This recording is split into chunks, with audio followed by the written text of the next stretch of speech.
Even though it's a slow burn, a smoulderingly slow burn at times, I enjoyed the wandering in book one, so I was fairly eager to dive into book two, Fey and Fair, or should I say, Fluff and Filler.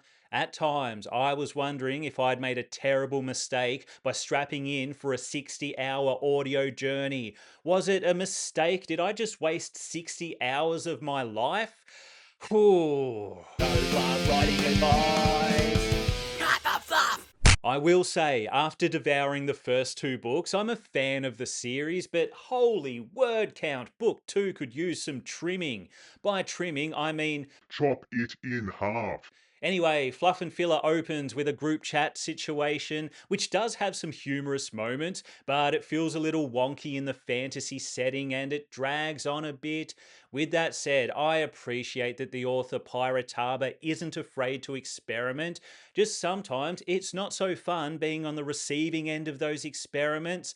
With the group chat scene, part of the problem for me is the audiobook format because the narrator has to mention every screen name every time someone speaks, which gets a little tedious. A sure sign of things to come. Alright, before I get too critical, let's deliver some praise because I did enjoy book two for what it is, a slow, scenic tour of the unique and interesting world the author has built. Yes, the world building is top notch, a standout feature of the series, in fact. But what about the plot? Well, we do get a meandering plot that feels directionless at times, but we also get some satisfying moments. Characters? Yeah, we get some of those. I will say, some of the Wandering Inn's fictional page people are a little hard to tolerate, but they are distinct, three dimensional, and believable enough. At the start of book two, Ryoka has somehow managed to become more antisocial, defying the laws of physics. Yes, the emo intensifies. Have we even seen her final form? At one point, Ryoka just tosses a dresser down a flight of stairs in response to a minor annoyance. She's cartoonishly aggressive at times. With that said, she does become more level headed and tolerable when she's less depressed. Like most people, there's some realism there. Erin's still as dumb as a sack of spuds, but she is becoming more confident and capable as the series progresses, shaping up to become a real barb rolling badass, that one, believe it or not. I am curious to see how she develops over the next few novels. I will say, some of the conversations between Erin and Ryoka made me want to pour acid fly acid in my ears. They somehow enhance each other's annoyingness. It's remarkable. Character wise, Torin's becoming more interesting than some. He's a supposedly mindless skeleton. We know he's not. And he's getting as much character development as anyone. Of course, Erin still treats him like a skeletal slave. I don't understand her attitude here. She's so accepting of everyone else. Even if she thinks Torin's a mindless bone robot, why be so harsh? I'm even polite to AI when I ask it a question, just in case. In Fey and Fair, Torrin does get crafty, and he's getting payback at some point. Also, Torrin's approach to dealing with Lionette is a good case study on whether or not you should hit your kids. Spoiler, seems to be very effective. As well as enjoying seeing Torrin's gradual transition from obedient slave to disgruntled employee, I think I also appreciate his character because he doesn't speak, a welcome change from all the other wandering in blowhards. Credit to the author. She has managed to create a cast of characters with some of the most abrasive personalities to ever grace the page. Look, I could bang on all day about the characters. Pawn's very human existential crisis, the cocky adventuring groups, the weird side story about the clown, essentially a Joker origin story thrown in there for some reason. So I'll just say this, credit where it's due. Most of the characters that get a large amount of page time are distinct and memorable. They don't need to be likable, they just need to have a reason to exist, and most of them do. Whether their existence brings you pleasure or pain. Look, the author has an interesting strategy for making annoying characters more tolerable. That is, to introduce characters even more intolerable to take the heat. It's a bold strategy, and It works. After a paragraph of Lionette's whinging, I'm begging for a Ryoka emo outburst. Anything but this. Is there anyone in this world who would actually be fun to hang out with? Aside from Torin?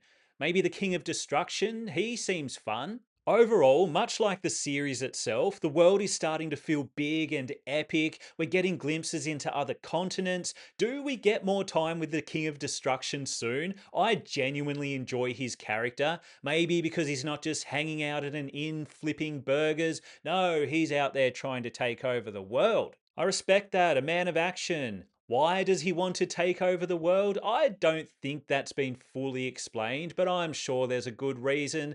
I can't imagine someone named the King of Destruction being unreasonable. Oh, in book two, the Antinium based plot hole around the ruins is filled. Praise the gods. I assume it only existed in book one due to the web novel format and how the story's split up. It's a very important plot point in book one, and it's like, are you going to explain why they did that? It's pretty impactful, yeah. I mean, it fueled a large chunk of the book one plot.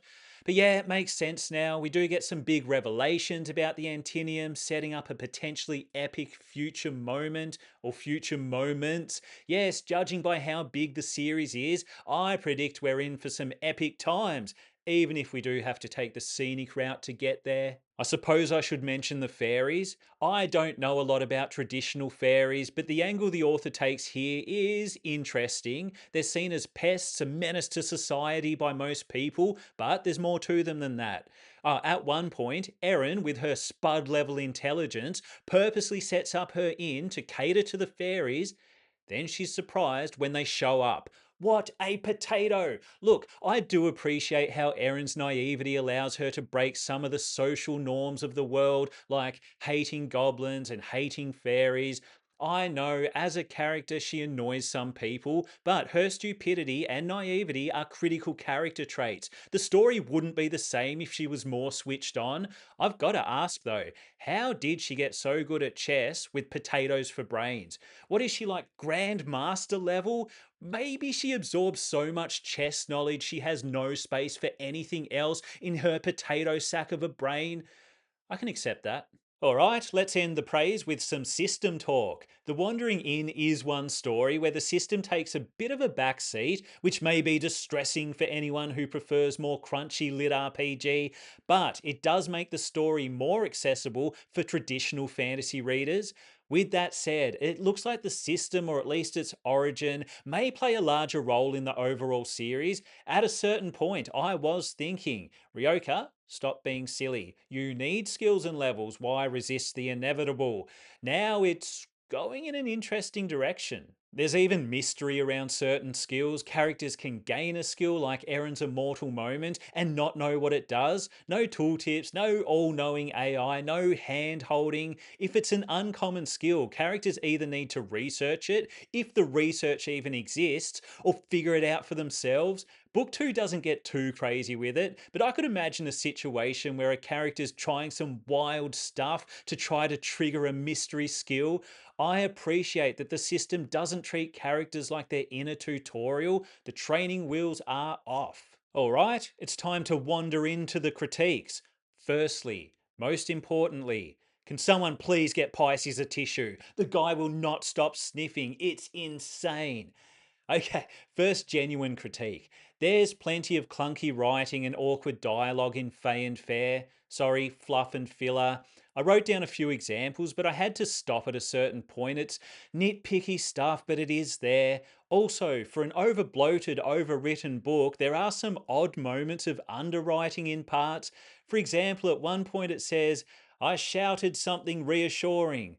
Something? What? What did you shout? It's not like an extra line of dialogue would have broken the word count. Now I'll never know what that reassuring something was. Throughout the narrative, there are quite a few head scratching moments. They're hard to discuss without spoilers, but I'll try to give one example. A couple of characters are trapped in an area with no food for 4 days, and when they're found, Ryoka describes them as looking like concentration camp victims. What are you talking about? 4 days without food isn't long. It makes me wonder if the author has ever skipped a meal. People do 3 week water fasts and don't end up looking like prisoners of war. Oh, here's a fun one, a critique aimed at a specific character now, not the author. If you lose all the flesh from your hand and that fleshlessness is freaking people out, put on a glove. Oh, this next one. I can't even say it. This one became a pet peeve by the end of the book.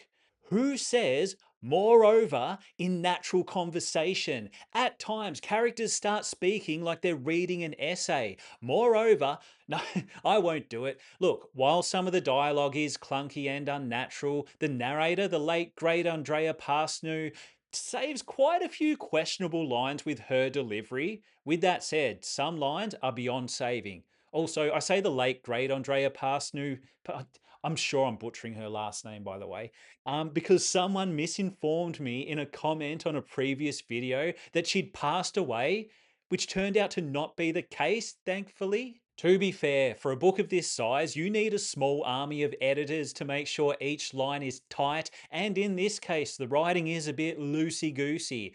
I could forgive some of the more questionable lines if there wasn't so much rambling. Some scenes and conversations just go on and on and on and on. You could literally cut a third of the book and it wouldn't affect the story in a meaningful way, aside from improving it. Honestly, if The Wandering Inn wasn't an audiobook, I don't think I would have even attempted book two. 60 hours of reading, and a good chunk of that is filler, or at least it feels like filler, repeated information, pointless scenes, endless rambling. But the audiobook is well narrated and well produced, and the overall world and story do draw me in. I would have appreciated an abridged version of the book that cut the fluff and focused on the important moments without sacrificing the slow burn style too much. There's just so much bloat. And I didn't know I could skip the sex ed side story. I thought there might be some critical plot points, plot related info in there.